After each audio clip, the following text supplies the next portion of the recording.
नमस्कार दोस्तों, मैं प्रिंस और आप देख रहे हैं नई कृषि दर्पण यूट्यूब चैनल। तो दोस्तों मैं पहुंच चुका हूं शुभम मिश्रा, जो कि उत्तर प्रदेश मऊ जिला के रियाव गांव में है। और आज के वीडियो में हम बात करने वाले हैं कि अब ये कितना कमा रहे हैं।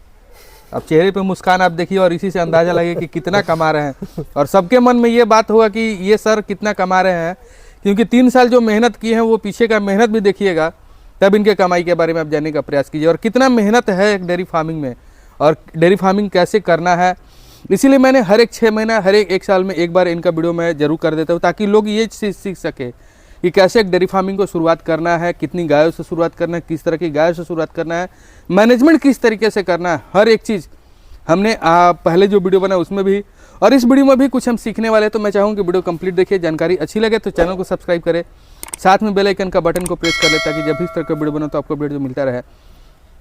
आज ये महीने का 3 से 3.5 लाख का दूध आसानी से बेच लेते हैं। इसके पीछे इनका क्या मेहनत है ये आप जरूर देखेंगे। सिर्फ पैसा नहीं देखना कि पैसा ये कितना कमा रहे हैं। पैसा तो अगर आप मेहनत करेंगे तो पैसा तो आपके पीछे भाग के आएगा, लेकिन आपको मेहनत करना जरूरी है। तो चलिए हम पूरी जानकारी इनसे लेने का प्रयास करते हैं। नमस्कार सर, सबसे पहले तो आपका हमारे चैनल पर स्वागत है। नमस्कार सर। आप एक छोटा सा परिचय हमारे दर्शकों को दे दीजिएगा सर। मेरा नाम शुभम मिश्रा है। मैं यूपी मऊ जिले का रहने वाला हूँ। मैं तहसील घोसी है और ज़िला मनिकापुर रियाव है। अच्छा, तो ये मेरे हिसाब से चौथा वीडियो या 5वां वीडियो होने वाला है आपका। जी। शुरुआत से ही मैं लोगों को दिखा रहा हूँ आपके फार्म का। तो अभी नया आपके पास हम देख पा रहे हैं कि आपने ये जो बांस का पहले आपने लगाया था वो उसको आपने लोहे का लगा दिया, उसके बाद में फर्श करवा लिया। तो इसके बारे में थोड़ा सा जानकारी आप दीजिएगा कि ये किस मकसद से आपने किया सर, आखिर क्यों? देखिए, ये जो फर्श मेरा बनवाने का मकसद ये था कि ये बहुत ज़्यादा कचरा हो जा रहा था। एरिया कम होने की वजह से, ये 20 फुट एरिया होने की वजह से, और गाय ज़्यादा थी तो इसलिए बहुत ज़्यादा कचरा हो जा रहा था। तो इसलिए हमको मजबूरन फर्श कराना पड़ा। और कच्चा एरिया हम इधर पूरा निकालेंगे गायों को आगे चल के, इसीलिए हमको ये कचरा हो जाता है, इसलिए हमको ये फर्श करवाना पड़ा। और बांस वगैरह का जो सिस्टम था, बांस में गाय वगैरह निकल जा रही थी, इसलिए मुझे ये पाइप वगैरह डलवाना पड़ा, जो कि बहुत ज़रूरी है। अच्छा, तो ये आपका ओपन फार्मिंग है। तो ये आपका जो बांस ये जो पाइप लगाने में या ये फर्श कराने में कितना खर्चा आया होगा? इसमें तो लग गया था तकरीबन 60 हज़ार रुपये लग गया था। अच्छा जी, पूरा फर्श में। और ये आपका इसमें नहीं, ये तो अलग से 15,000 रुपये इसमें अलग से लगा था, पाइप वगैरह का, वेल्डर का। अच्छा, तो ये 75,000 मतलब खर्चा आप किए इसी आराम से। हाँ, तो घर से लगाए थे कि डेयरी के पैसे से? डेयरी के ही पैसे से लग रहा है अभी, मतलब सब कुछ। घर से तो नहीं लगा रहे? नहीं, घर से नहीं लगा रहे हैं। अब सब मतलब स्टेबल हो गया आपके फार्म? हाँ, धीरे धीरे अपना और मतलब स्टेबल होता ही जा रहा है। अच्छा। तो ये तो बात हो गई आपका, ये आपने लगवा दिया, ठीक, अच्छा काम है। अब उसके बाद बात आती है आपके गायों के बारे में। जी, तो अभी तक गाय उस टाइम में तो हमको लगता है 6 थी क्या? हाँ, उस टाइम में जब आप आए थे पिछले साल, उस टाइम में हमारे पास 6 गाय मिल्किंग में थी। और अभी मैंने 3 गाय, एक गाय मेरी डेथ कर गई अभी सितंबर में। सितंबर में मेरी एक गाय डेथ कर गई, तो वो बहुत अच्छी गाय थी। 32 लीटर पहले ब्यात में ही उसने दूध दिया था। और एक गाय कम हो, 3 गाय अभी मैंने हाल ही में परचेज किया है। जी। तो ये एक गाय मरने के पीछे क्या कारण था उसका? देखिए, उसके मरने का पीछे उसके कुछ समझ में नहीं आया हम लोगों को। उसके जैसे कि वो पहले दूध थोड़ा थोड़ा कम करने लगी और खाना पीना खा रही थी। तो उसके बाद जब दूध कम करने लगी तो हम लोग समझे कि अपना ऐसे ही कम कर रही है, 1-2 दिन में कवर कर जाएगी। लेकिन 2 दिन बाद फिर कम करने लगी, तो फिर उसका इलाज वगैरह चालू हुआ। उसको टेम्परेचर भी नहीं था, और मतलब गोबर हल्का हल्का, मतलब वो पहले बहुत ज़्यादा ढीला गोबर करने लगी। फिर उसके बाद उसको थोड़ा थोड़ा ब्लैक गोबर आने लगा। तो उसका पेट वगैरह की ही समस्या थी उसको, बाकी कोई समस्या नहीं थी। लेकिन पेट वगैरह का सारा इलाज किया गया, 10 दिन के आसपास उसका इलाज चला, लेकिन उसके रिकवर नहीं की और लास्ट में वो डेथ कर गई। अच्छा जी, मतलब उसका परफेक्ट रीजन नहीं पता चला आपको? परफेक्ट रीजन उसको पता ही नहीं चला कि उसको हुआ क्या था। मैं जैसे कि पेट में जो दिक्कतें थी, जो दिक्कतें होती हैं, जो दवाएं होती हैं, उस हिसाब से सारी दवा हम लोग कर चुके थे, लेकिन फिर भी कोई रिस्पांस नहीं मिल रहा था। अच्छा। जी। तो जुलाई में वीडियो हम आपका बनाए थे, फिर अभी जनवरी चल रहा है। जी। तो तो क्या स्थिति में अभी चल रहे हैं आपके फार्म में, मतलब क्या कुछ चला, क्या परेशानी इस बीच में आया आपको, इसके बारे में थोड़ा सा दर्शकों को बताइए। परेशानी का मतलब ये है कि इस टाइम थोड़ा गाय वगैरह, मतलब मैं लाया था, अभी 10 दिन हुआ है गाय लाए हुए। हाँ। तो एक गाय हमारी बीमार पड़ गई थी, थलेरिया का वो शिकार हो गई थी। अच्छा। तो उसमें अपना इलाज वगैरह मतलब किए हैं, अभी फिलहाल रिकवर कर गई है। अच्छा। 6-7 दिन उसका इलाज चला है टोटल। तो थैलेरिया होने के पीछे कारण जैसे ट्रेवलिंग मान लीजिए, हो सकता है ट्रेवलिंग में हो गया होगा, हो सकता है सफ़र कर जी। तो उसका उपचार कैसे कर रहे हैं? उपचार जैसे कि उसको जब फर्स्ट डे अपना टेम्परेचर देखा गया तो 103.5 100 फिर 4 पकड़ ले रहा था, 104 पकड़ ले रहा था। तो उसके बाद तुरंत उसको मैंने 110 ml ऑक्सी और 15 ml मिकोवेट एक्सल और वेटालजिन 10 ml, अरे सॉरी 20 ml वेटालजिन और बेरेनिल उसको मांस में लगाए हम लोग, ताकि कोई इन्फेक्शन दवा का रिएक्शन कोई ना हो। उसको बॉटल के द्वारा चढ़ा गया। अच्छा। NS बॉटल में डाल के ये सारी दवाएं चढ़ाई गई। 2 दिन तक फर्स्ट डे चढ़ाया तो बुखार मतलब टेम्परेचर डाउन हो गया था, उतर गया था, फिर चढ़ गया। फिर दूसरे दिन भी लगाया तो फिर यही प्रक्रिया हुई। खासकर ये मतलब ये लोग ध्यान दें, नए लोग, कि मतलब एक दिन मैंने बोतल चढ़ाया, कोई मतलब रिस्पांस मिला, फिर वो बुखार अपनी जगह चला गया। दूसरे दिन भी लगाया तो फिर अपना वो बुखार वहीं पे मतलब डाउन हुआ, फिर उसी जगह चला गया। अच्छा। तीसरे दिन उसको बूटालेक्स लगाया गया 30 ml, जो कि ये आता है 1700 का इंजेक्शन है। अच्छा। 1700-1800 का 20 ml।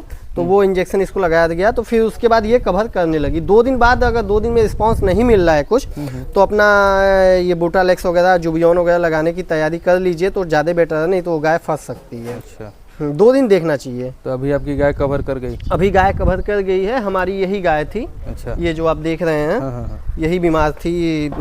इसका टेम्परेचर वगैरह का, अच्छा। हाँ, इसी को हुआ था। अभी दूध पे अपने धीरे धीरे अब जा रही है। फर्स्ट टाइमर ये गाय है। अच्छा। इसको मैंने माँ डेयरी से लिया है। तो कितना खर्चा इसमें आया इसको खरीदने में? इसको खरीदने में 1.5 लाख की हमको पड़ी थी। हाँ। और 5,000 भाड़ा मान लीजिए। अच्छा। 1,55 में यहाँ तक हमारे फार्म पे ये पड़ गई। अच्छा जी। तो अभी आपके पास टोटल कितनी पशु हैं? अभी टोटल आप मान के चलिए कि 8 हैं। जी। और कितना दूध का प्रोडक्शन कर लेते हैं? अभी दूध का प्रोडक्शन हमारे पास 170-175 के बीच में हो रहा है, एक दोनों टाइम का मिला के। अभी हमारी मतलब एक गाय हाल ही में बच्चा दिए 5 दिन पहले, वो भी अभी 22-23 लीटर पे चल रही है। और वो भी तकरीबन जाएगी 35 के आसपास जाना चाहिए उसको, सेकंड टाइमर है। अच्छा। और हमारी ये जो ब्लैक वाली गाय देख रहे हैं, ये ट्रांजेक्शन खा रही है। ये भी 10-15 दिन में ये भी बच्चा देने वाली है। अच्छा। 15 दिन से 20 दिन के अंदर ही। तो टोटल इस बार उम्मीद है कि 230 के पार ही दूध चला जाना चाहिए हमारा। तो 170 अभी चल रहा है जी। मिनिमम कितना गया था साल के अंदर अगर देखा जाए तो? पिछले साल? हाँ, पिछले साल हमारा गया था 170-180 के बीच में ही गया था। अच्छा, 170-180 अब भैंसा रख रहे हैं? पीक टाइम उस टाइम गया था पिछले साल 6 गायों से। अच्छा। अब इस टाइम कुछ बढ़ा के जाने की उम्मीद है। इससे भी ज्यादा जाता हमारा, क्योंकि 300 टच करता। लेकिन हमारी एक गाय जो 40 लीटर वाली गाय थी, उसने कंसीव किया था, लेकिन पिछली बार इतनी काफी गर्मी पड़ी थी कि उसने अबॉर्शन कर दिया। अच्छा। अबॉर्शन करने के बाद वो जुलाई में शायद वो अबॉर्शन की। तो उसके बाद मैंने एक बार सीमन लगाया, रिपीट कर गई, फिर मैंने उसको सीमन नहीं लगवाया गर्मी की वजह से। अच्छा। अब जाके उसको सीमन लगाया हूँ। 21 दिन मतलब ये 1 महीने के आसपास उसको होने वाले हैं। तो वो अभी मिला, मान के चलिए कि वो मेरा 20 लीटर के आसपास दूध कम कर रही है। फिर उसके बगल में आप जो गाय देख रहे हैं, वो भी हमारी मतलब वो रिपीट कर गई। अच्छा। वो रुकी नहीं, वो अपना फरवरी लास्ट में बच्चा दी। तो अप्रैल से उसको सीमन लगाना स्टार्ट किया, अप्रैल के लास्ट से। तो गर्मी आ चुकी थी उस टाइम, तो वो भी गर्मी के कारण कंसीव नहीं की, उसको भी छोड़ दिया। अब जाके दोनों को सीमन लगाया गया है। अच्छा। एक तो 1.5-2 महीने में वो दोनों कंफर्म हो जाएंगी कि प्रेग्नेंट पीडी वगैरह हो जाएगी। अच्छा। तो ये दोनों हमारा मतलब दूध थोड़ा इस साल डाउन रहेगा 2 गायों का। तो अभी 170 किस रेट से बेच रहे हैं? अभी 170 हमारा 45 के रेट से जा रहा है। 45 के रेट से जा रहा है जी, दुकान पे शुरुआत में किस रेट से बेच रहे थे दूध? शुरुआत में 37-38 गया था। उसके बाद जब नए थे हम, जब तक अपना वो लगन वगैरह थी, तो दुकान वाले ने 38 रुपये लिया, उसके बाद फिर रेट डाउन करने लगा। हम ऐसे भी दिन देखे हैं 25-25 रुपये पे हमारा वो दूध लिया है। फिर मैं लगन आई, उसके बाद मैंने दुकान चेंज की तो फिर वही रेट 38-40 मिलने लगा। मतलब साल भर से हमको 45 रुपये रेट आराम से मिल जा रहा है। तो 45 रुपये कस्टमर सेलिंग है या सिर्फ नहीं, कस्टमर सेलिंग नहीं है, हमारा दुकान पे पूरा मतलब थोक में जाता है। थोक में ही जा रहा है। हाँ, ये बॉटल वगैरह का मैंने किया था, लेकिन वो मेरे साथ चला नहीं, क्योंकि उसमें ये अपना आदमी की कमी पड़ रही थी हमें। तो हम वो हमारा दुकान पे ही 45 पे चला जा रहा था, उस पर 50 पे हम बॉटलिंग करके कर रहे थे। तो बॉटलिंग वाला सिस्टम मैंने बंद ही कर दिया। तो मतलब बॉटलिंग का सिस्टम बेहतर है कि नहीं है? अगर बॉटलिंग वाला सिस्टम उनके लिए बेहतर है जो अपना सिस्टमेटिक तरीके से कर रहे हैं। उनके पास वो डिलीवरी बॉय वगैरह है, कस्टमर को मैनेजमेंट कर ले रहे हैं। तो लेकिन वो बॉटलिंग वाला सिस्टम तभी सही है आज की डेट में, कम से कम वो 55 पे बेच लेगी। अच्छा, कम से कम उनके दूध का रेट 55 रुपये होना चाहिए, तब जाके उनके बॉटल का कॉस्ट, डिलीवरी बॉय का कॉस्ट वगैरह, बाइक वगैरह का और जो लेबर सब वो निकल सकता है। तो मतलब 37, 38, 25 रुपये से 45 रुपये बेच रहे, तो मतलब अच्छा महसूस कर रहे हैं आप?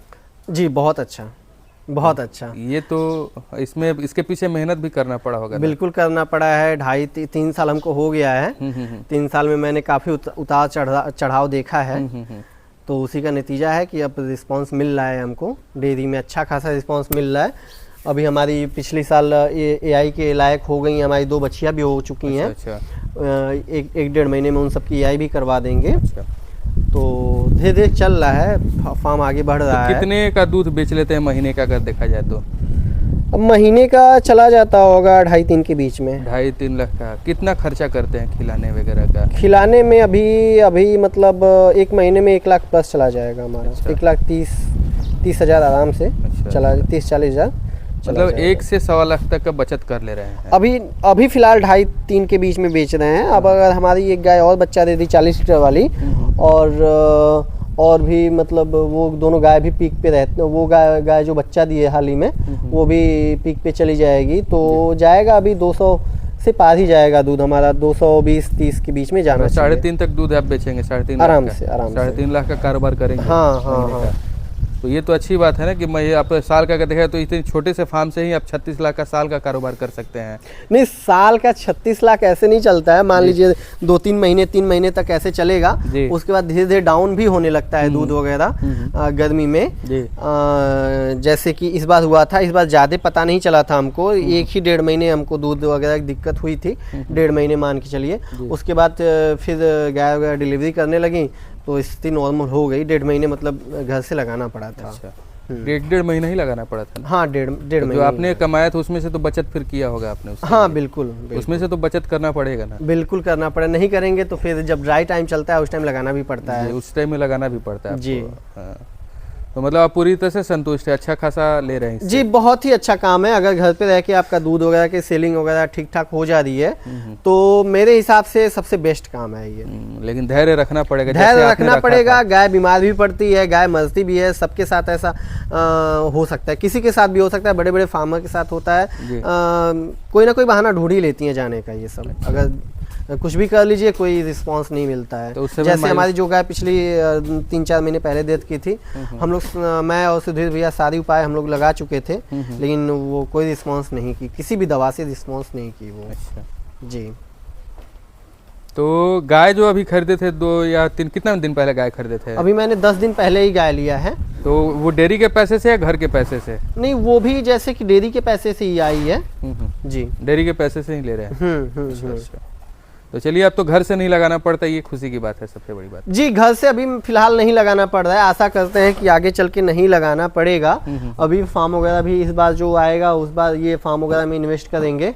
आगे अभी 100 फुट फार्म बढ़ाने वाले हैं, क्योंकि अब थोड़ा कंजेस्टेड हो गया है एरिया। हाँ। तो ठंड में कैसे मैनेजमेंट करें इनका? ठंड में ऐसे ही चलता है, वो तिरपाल अभी बांधे हैं हाल ही में। अच्छा। तो वो साइड में लगा देते हैं, ये लगता है बस ऐसे, उधर से हवा आती है, वही हवा रोकने के लिए बस वो तिरपाल वो लगाई गई है। बाकी ठंड में कोई बहुत बड़ा इशू नहीं होता है इन गायों का। ज़्यादा दिक्कत गर्मी में होती है। गर्मी में आपको ज़्यादा मैनेजमेंट करना पड़ेगा, धुलना पड़ेगा, स्प्रिंकलर फॉगर वगैरह का सिस्टम सब लगाना पड़ता है। जी। तो नए लोगों के लिए क्या कहना चाहेंगे सर ये? नए लोगों के लिए यही कहना चाहेंगे, बिल्कुल इस काम में आइए, बहुत ही अच्छा काम है। और अगर आप इसमें सिस्टमेटिक तरीके से आते हैं तो इसमें फ्यूचर भी बहुत ही अच्छा है। आप आराम से अगर 5-6 साल टाइम देते हैं इस काम में तो और साल का एवरेज 1-1.5 लाख रुपए आप कमा सकते हैं। चलिए, बहुत अच्छी आपने जानकारी दी और हमारे दर्शकों का इंतज़ार भी था कि थोड़ा सा इसके बारे में जानकारी दी जाए आपके फार्म के बारे में, इसलिए मैं यहाँ पे पहुँच चुका था। तो चलिए, बहुत अच्छी आपने जानकारी दी सर, इसके लिए आपको बहुत बहुत धन्यवाद। धन्यवाद सर।